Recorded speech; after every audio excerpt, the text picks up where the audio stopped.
menjayakan pilihan raya di 6 negeri ni, suka tak suka, kerja-kerja propaganda. Kerja-kerja propaganda. Macam dulu kita ada Jasa kan, sekarang ni Jacom. Kita ucap tahniah lah kepada Profesor Dr. Agus yang dilantik sebagai Ketua Pengarah Jacom yang baru. Kalau tak silap saya, besok 1 bulan. Besok lah beliau berkuat kuasa pelantikan tu. Kita harap nanti Jacom pun dapat memikirkan macam mana nak menangkis serangan-serangan. Sebab hari ni kita kena tahu bahawa setelah teruk diserang akibat politik wang, rasuah jadi sedekah, akibat daripada rompakan 92.5 bilion perbelanjaan kerajaan dalam tempoh darurat, akibat daripada isu penahanan orang yang dekat dengan Muhyiddin, orang yang dekat dengan menantu Muhyiddin, Adlan Berhan, iaitu saudara Adam Radlan. Saya nampak kalau sebelum ini mereka ni defensif, hari ini mereka sudah mula menyerah. Jadi saya harap kalau misalnya menteri-menteri kita ni sibuk, maka yang bukan menteri ni kenalah main peranan untuk backup kerajaan perpaduan ni. Jangan semua nak harap menteri-menteri, jangan semua nak harap pemimpin-pemimpin. Second layer, third layer, fourth layer, parti perlu memainkan peranan. Contoh saya ucap tahniah kepada Datuk Ismail, Ketua UMNO bahagian Paguh. Esok dia panggil kita untuk memberikan penjelasan tentang isu-isu semasa. So kena buat benda ni. Mula-mula UMNO panggil orang UMNO, panggil pemimpin UMNO, jelaskan kenapa kita perlu bersama dengan Pakatan Harapan, bukan bersama dengan Perikatan Nasional. Macam mana kita boleh kalah, apa isu-isu yang menyebabkan kita kalah, kenapa ada bidan terjun tiba-tiba bertanding di sana, bertanding di sini. Kita kena beritahu, dan kenapa kita mengambil pendekatan untuk memecat, menggantung pihak tertentu. Benda ni perlu diperjelaskan. Sama juga di pihak PKR, sama juga di pihak DAP dan juga Amanah. Masing-masing kena start turun ke bawah memperjelaskan. Kerana kita tak nak kalau berterusan tidak ada penjelasan, maka akhirnya apa saja yang dituduh oleh orang Perikatan Nasional hari ini, yang contohnya lah bila Khairi dipecat, bila Norma dipecat, yang banyak bising ni, kalau kita tengok orang yang banyak menyokong mereka berdua ni, bila kita buka profil mereka ni pro Perikatan Nasional. Ada profil tu gambar pun tak ada, letak gambar orang lain, fake account. Yang betul-betul solid orang UMNO ni tak ramai, not even 5%, not even 5%. Dan kita tak nafikan ada segelintir daripada orang muda di dalam UMNO itu sendiri, mereka tidak tahu kenapa Khairi dipecat, kenapa Isyamuddin digantung. Mereka tak tahu siri-siri pengkhianatan. Walaupun kita dah berbicara ni 4 tahun lebih, tapi ramai masih tak tahu. So benda ni perlu di-explain sehingga ke akar umbi. Bukan semua orang tengok Facebook. Sekarang ni orang semua dah giat main TikTok. TikTok dah mula mengatasi Facebook sekarang ni. Jadi itu sebabnya saya merasakan bahawa semua poin-poin penting di Facebook itu harus dipendekkan, dimasukkan ke dalam TikTok, dan make sure kita kena menguasai TikTok pula. Barulah kita boleh balance kekuatan Perikatan Nasional di situ. Okey? Okey tu. Mengenai ini ada orang tanya tu mengenai pelantikan YB Fahmi Fadzil sebagai jurucakap kerajaan tu. Adakah dia nanti akan menjadi sebagai, sebenarnya dah 2 minggu YB Fahmi Fadzil ni dilantik sebagai jurucakap kerajaan. Dia panggil state spokesman lah. Indonesia sebenarnya ada satu jawatan khusus yang dipanggil jurucakap kerajaan. Dah lama lah dulu, zaman Megawati pun ada. Jadi sebenarnya ialah Menteri Komunikasi dan Digital ni memang kerja dia menjaga tentang komunikasi. So pelantikan YB Fahmi itu memang selaras dengan kedudukan beliau sebagai Menteri Komunikasi dan Digital. Dan ini sebenarnya banyak membantu, khususnya contohnya bukan semua menteri, dia mungkin pakar dalam bidang kesihatan, mungkin dia pakar dalam bidang bidang teknologi tertentu dan sebagainya. Tak semua menteri ini pakar dalam bidang komunikasi. Jadi kadang-kadang kalau benda baik, kita gagal untuk explain dengan baik kepada rakyat. Akhirnya benda baik itu tidak boleh diterima oleh rakyat. Kadang-kadang benda tak berapa bagus, tetapi cara kita explain kepada rakyat tu bagus. Benda yang tak bagus pun rakyat boleh terima. Ini pun berlaku juga. Contohnya lah, macam fitnah-fitnah yang dilemparkan ke atas Barisan Nasional sebelum Pilihan Raya Umum ke-15. Mereka gunakan macam-macam kaedah untuk fitnah kita. Bila perancangan mereka tersusun, mereka buat secara teratur, mereka buat secara konsisten. Bila diulang berulang kali, last kali orang percaya. Ini bahaya. Ini bahaya. Itu sebabnya kita kena ambil jalan di mana kita kena kawal daripada terlalu banyak kesilapan dalam membuat kenyataan-kenyataan. Lebih baiklah dalam mengumumkan benda-benda penting, biar ada seorang jurucakap. Ini mungkin kaedah yang digunakan oleh kerajaan dalam memastikan supaya kita dapat kurangkan kenyataan-kenyataan oleh menteri-menteri akhirnya diterol oleh rakyat. Kita tak nak. Okey? Ya. Tu, ini ada orang kata tu, adakah mungkin tu, dalam keadaan UMNO tu masih lagi berkonfrontasi tu, sesama sendiri, dia tak menjejaskan kerajaan perpaduan untuk menambah kursi pada pihak yang akan datang tu? Kita tak nafikan pemilihan boleh membawa perpecahan. Dan UMNO pada 1 hari bulan hingga 26 hari bulan kita akan ada pemilihan di peringkat cawangan. Ini satu hurdle yang pertama yang kita perlu lalui. Kemudian pada 13 hari bulan Mac akan ada pemilihan di peringkat sayap-sayap bahagian dan pusat. Wanita UMNO bahagian, wanita Malaysia, pemuda bahagian pemuda Malaysia, puteri bahagian puteri Malaysia. Seminggu selepas itu akan ada pemilihan di peringkat pusat, 3 jawatan naib presiden dan MKT UMNO. Dan pelantikan ini juga pemilihan di peringkat ahli jawatan kuasa UMNO bahagian. So sudah pastilah bila berlaku pemilihan ini akan wujud perpecahan. Cuma kita alhamdulillah kita dah anticipate benda ni berlaku, maka perkara pertama yang dibuat ialah kita elakkan daripada berlakunya pertembungan jawatan presiden dan timbalan. Jadi mereka yang gairah untuk tukar kerajaan nak gantikan Anwar dengan Muhyiddin ini, secara tak langsung usaha mereka dah gagal lah. Jadi perpecahan itu sudah dapat kita kurangkan banyak. Itu pertama. Yang kedua, dari segi kebijaksanaan Majlis Kerja Tertinggi UMNO, dia segerakan pemilihan itu supaya tempoh kempen tu disingkatkan. 1 hingga 26. Orang tak sempat pun kadang-kadang, mungkin selepas minggu kedua baru start mesyuarat di peringkat cawangan. Sebab nak kena hantar notis dan sebagainya. So kita akan tengok minggu kedua, nak masuk minggu ketiga tu baru ada rancak dari segi pemilihan di peringkat cawangan. So tempoh kempen tu sangat singkat.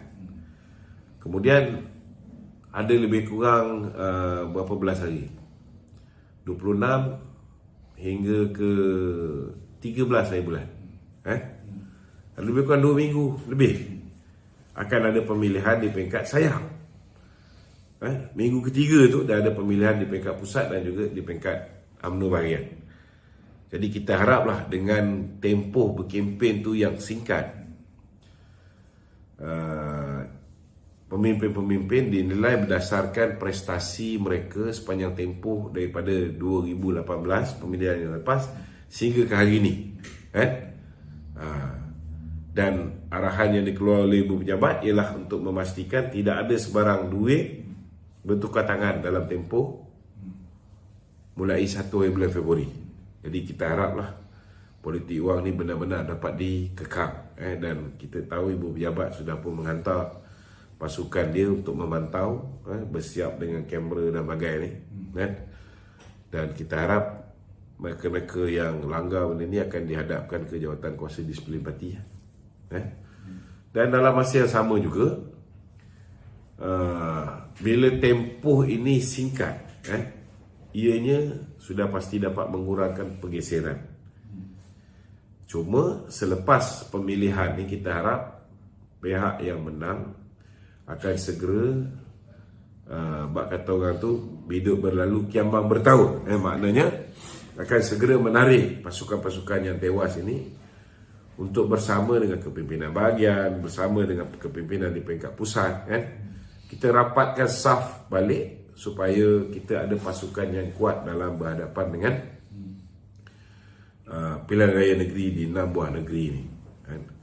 Yang paling krusial ialah memastikan kemenangan gabungan antara BN dan juga Pakatan Harapan di 3 buah negeri utama. Pertama di Selangor, kedua di Negeri Sembilan, dan ketiga di Pulau Pinang. Ini pertama target kita. Ini 3 negeri tak boleh jatuh ke tangan Perikatan Nasional. Kedua, kita kena pastikan kita ada gerak kerja yang strategik yang boleh menghasilkan kemenangan di Kedah dan juga di Terengganu. Ini dua juga berpotensi untuk diambil alih oleh gabungan antara BN dan PH. Kelantan walaupun cabaran dia sangat besar, tetapi bagi saya tidak ada apa yang mustahil. Tidak ada apa yang mustahil. So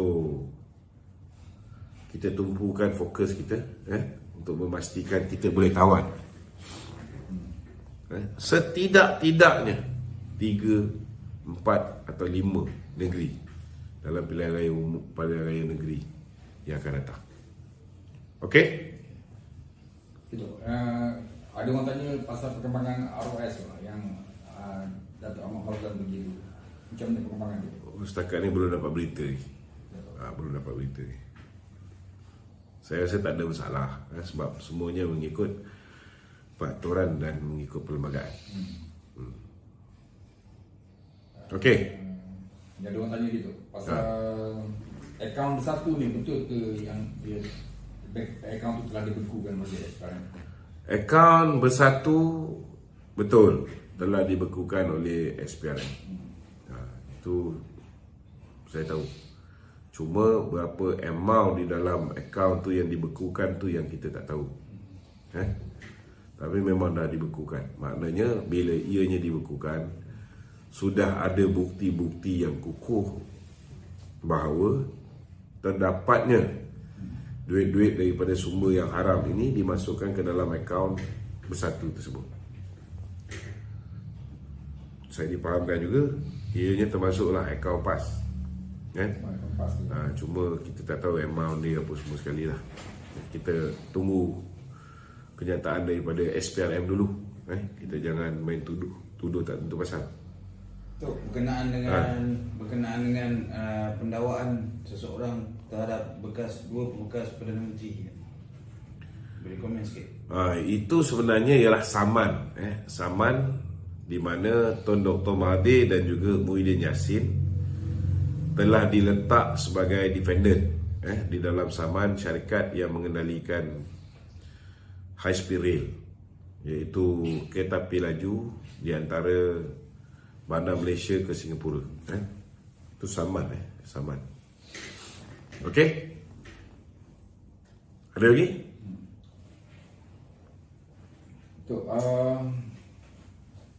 yang bukan mangsa lah tu, yang kena pecat tu kan, yang digantung itu masih lagi membuat bising, membuat kacau. Adakah ini akan memberi kesan kepada pemilihan UMNO yang akan datang tu? Ada yang dah kena gantung akibat daripada dia buat bising, buat kacau, buat fitnah dan sebagainya. Macam Tuan Faizal, dia dah kena pecat. Hari ini dia buat kenyataan mengatakan dia dah dipecat. So kita haraplah lepas ni dia tak pakai lagi lah baju UMNO tu kan. Pakailah terus baju Perikatan Nasional. Senang. Bos dia pun akan menyertai Perikatan Nasional sila-sila bulan. Sekarang ni dia main-main tentang Muafakat Nasional. Satu hari nanti dah dekat dengan pilihan raya ke-16 ke, ataupun dekat dengan mana-mana pilihan raya kan. Mungkin Tan Sri Anwar Musa ni tak berfikir nak bertanding di Selangor ataupun di Negeri Sembilan ataupun di Pulau Pinang. Tapi daripada maklumat yang saya terima, Perikatan Nasional akan letak big shot di Selangor ni. Dan jangan terkejut kalau Syedan Kasim akan bertanding di Semenyih. Sudah ada perancangan ke arah itu. Maknanya mereka nak pastikan bahawa orang yang betul-betul ada duit ini akan bertanding di tempat yang untuk memastikan mereka boleh merampas negeri Selangor. Jadi kita jangan underestimate. Sebab memang telah terbukti duit di saat akhir ini memang boleh merosakkan minda pengundi dan boleh mempengaruhi. Kita dah cakap banyak kali dengan pengundi ni, orang bagi duit ambil kan, tapi undi tetap undi BN. Tapi masalahnya ada setengah-setengah tu nak pergi ambil duit, tapi sampai kat sana sebelum ambil duit kena bersumpah. Dah isi nama nak ambil duit, takkan nak kata kalau sumpah tak nak lah kan. Tak semua yang macam tu kan. Jadi bila dah bersumpah, walaupun dia tak tahu sumpah ni kalau lengkapnya kena ada 3 kalimah, wallahi wa billahi wa tallahi. Kalau setakat wallahi ni tak ada apa kan. Tapi bila dah angkat sumpah, wallahi saya akan undi PAS kan.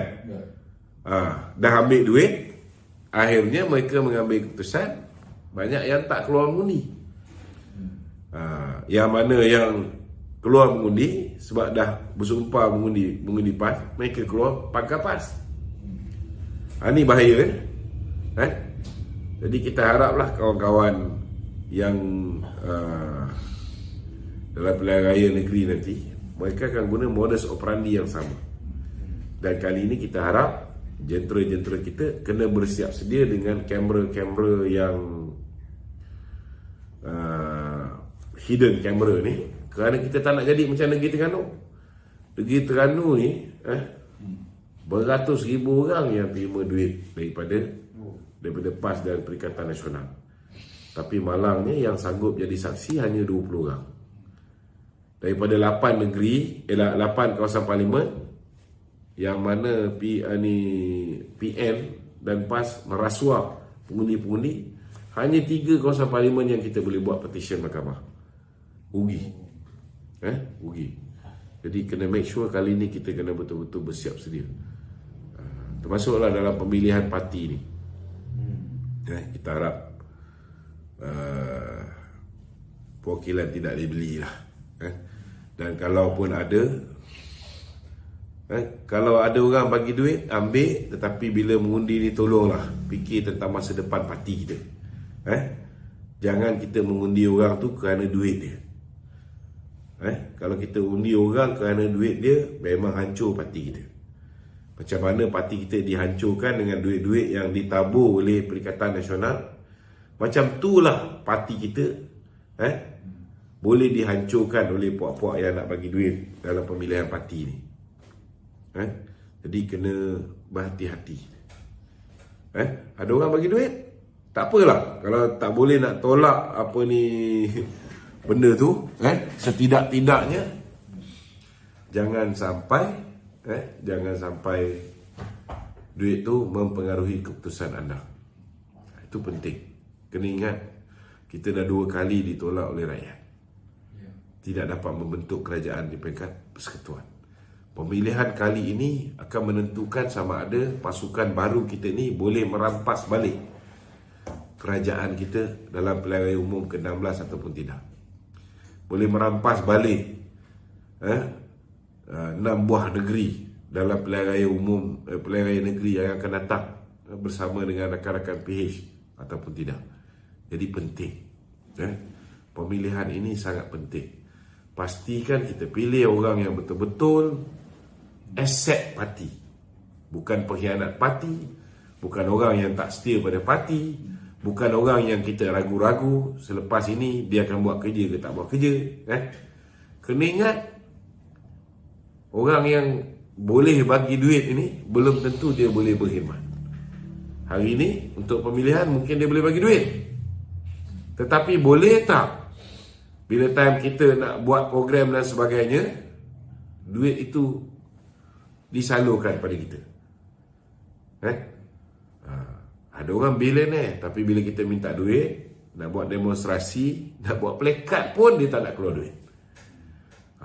Tapi untuk diri dia, dia sanggup keluar berapa juta pun dia tak kisah. Jangan sampai jadi macam ni. Penting tu, kena ingat. Pemilihan ini penting, sangat penting. Okey? Ada lagi? Okay, ada orang tanya tu pasal pemilihan UMNO ni, calon-calon dia ni perlu declare tak dia punya harta ke apa benda tu?